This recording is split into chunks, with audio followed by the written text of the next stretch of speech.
It's Christmas Eve, the snow is falling outside. Santa's getting ready for his big night.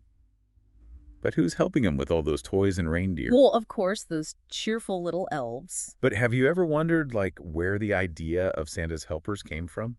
Their story, it might surprise you. It goes way back. Further back than you might think. To really understand their origins, we need to look at centuries of folklore and literature. Okay, let's unpack all this. Where do we even begin? Well, I think a good place to start is we can trace the Christmas elf's roots back to ancient Norse mythology and these beings called Alfar. Alfar. Yeah, they were closely tied to nature, and they could be helpful or mischievous, depending on their mood and how humans treated them. So kind of like supernatural pranksters. Exactly.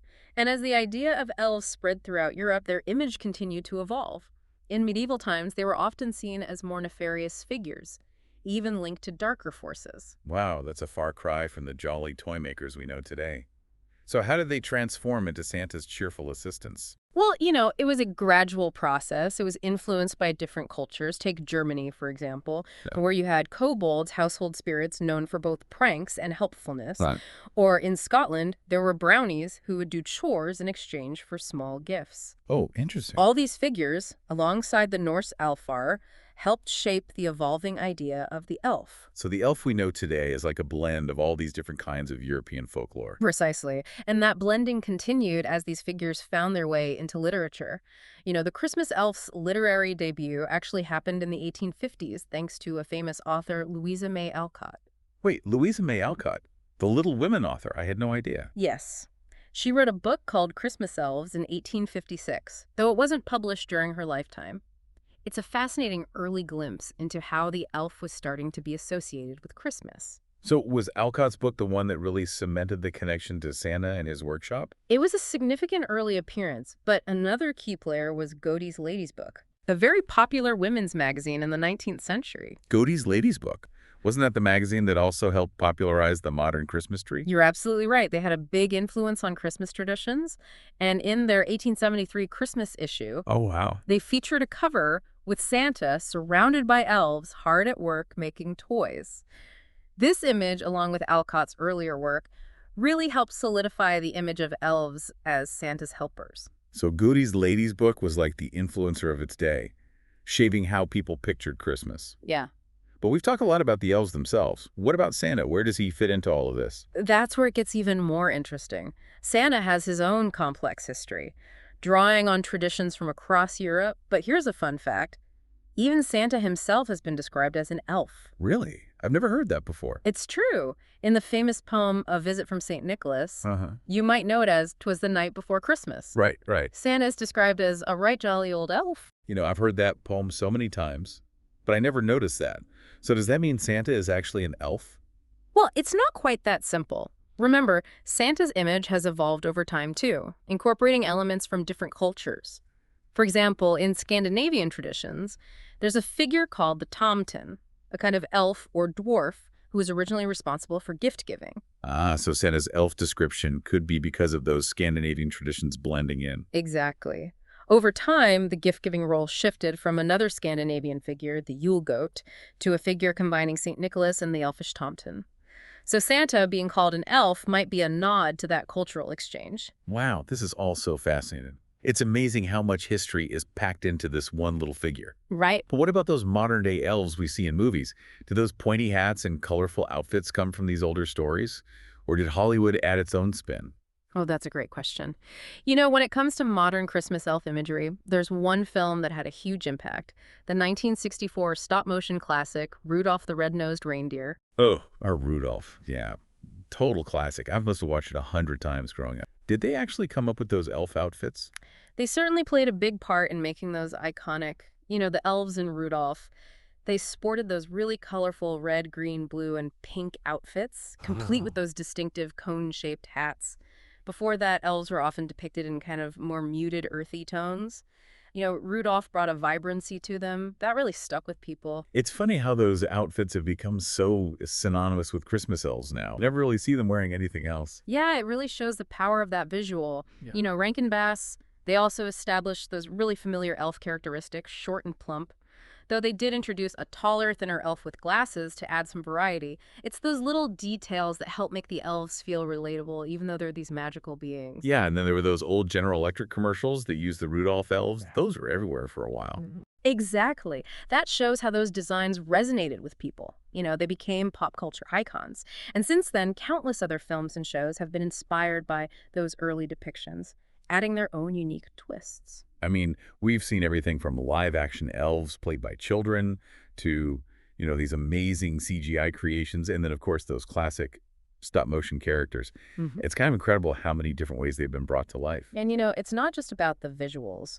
Modern portrayals have also really expanded the roles of elves beyond just toy making. Oh, yeah. Now we see them as Santa's bodyguards, tech experts running these elaborate surveillance systems, even, flying fighter jets to protect the North Pole. Yeah, it seems like pop culture has had a lot of fun imagining all the ways that elves can contribute to Santa's operation. And, those expanded roles can often tell us something about the times they were created and That's a good point. Like those high-tech gadgets that some elves use now.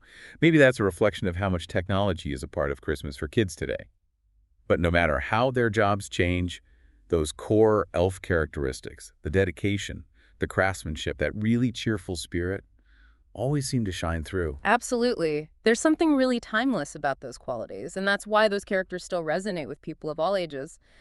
But, it's important to remember that this is largely a Western portrayal of Christmas elves. Other cultures have their own unique figures who assist with holiday festivities. That's true. Are there any examples that come to mind? Well, in the Netherlands and Belgium, there's a figure called Zwart Piet, or Black Peter, who traditionally accompanies Sinterklaas, their version of Santa Claus. I've heard of Zwarty Pete, but isn't there some controversy surrounding that figure? Yes, you're right. The traditional portrayal of Zwarte Piet, often featuring blackface and exaggerated features, has drawn criticism for being racially insensitive and perpetuating harmful stereotypes. It's led to important discussions about how to make sure holiday traditions are inclusive and respectful of all cultures. It's a good reminder that we need to be mindful of how our traditions evolve and make sure they reflect a more understanding world. Exactly. It's crucial to have these open conversations and to be willing to adapt. Moving on to other examples. In Germany, there's Nick Ruprecht, a figure who accompanies St. Nicholas. He's often portrayed as stern but fair, rewarding good children and punishing those who misbehave. So he's kind of like the disciplinarian to St. Nicholas's kindness, almost like a good cop, bad cop routine for the holidays. You could say that. And in Luxembourg, there's Hosecker, another companion to St. Nicholas. These figures, while not exactly elves in the traditional sense, show the diverse ways cultures have imagined those who help with holiday gift-giving and celebrations. It makes you wonder if there are even more hidden Santa helpers out there, just waiting to be discovered. I wouldn't be surprised. There's always more to learn about folklore and cultural traditions. Speaking of unique traditions, in Nordic countries, Santa's helpers actually aren't called elves at all. Oh, really? What are they called then? They're known as Nesser, and they have some distinct characteristics. Unlike the green and red-clad elves, we often see Nisser typically wear only red. Oh, interesting. So even within the realm of Santa's helpers, there are these regional differences and unique cultural interpretations. Precisely. It shows that even something as seemingly universal as the Christmas elf has fascinating nuances and variations depending on where you are in the world. This whole conversation has been so eye-opening, from ancient mythology to those iconic Rudolph elves, and now learning about all these different helpers from around the world. It's amazing how much there is to learn about these figures. It really speaks to the power of storytelling and how those traditions continue to adapt over time. I have to say, after learning all of this, I don't think I'll ever look at the little elves the same way again. So what does it all mean? What are the big takeaways from exploring the world of Christmas elves? I feel like we've really uncovered this whole secret history of Christmas. It's true. What we think of as this simple Christmas elf, it's actually a product of centuries of change and adaptation.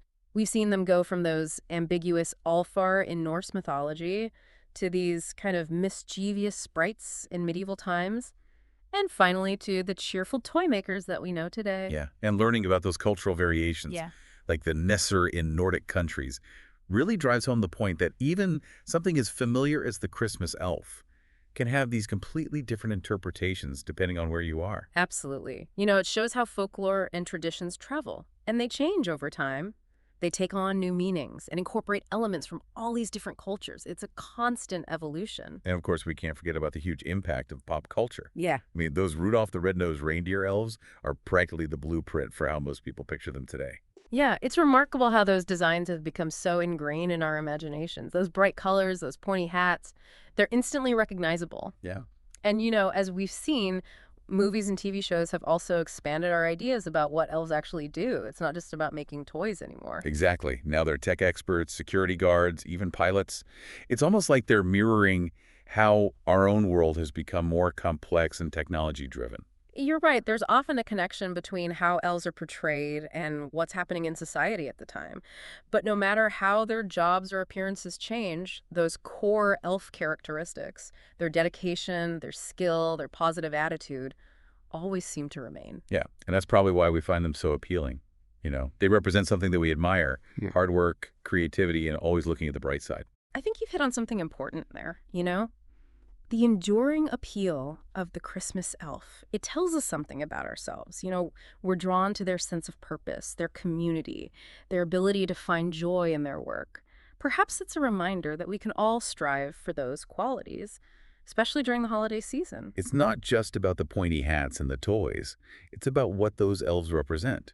Kindness, generosity, and a little bit of magic. Exactly. And what's so wonderful is that the story of the Christmas elf, it isn't finished yet.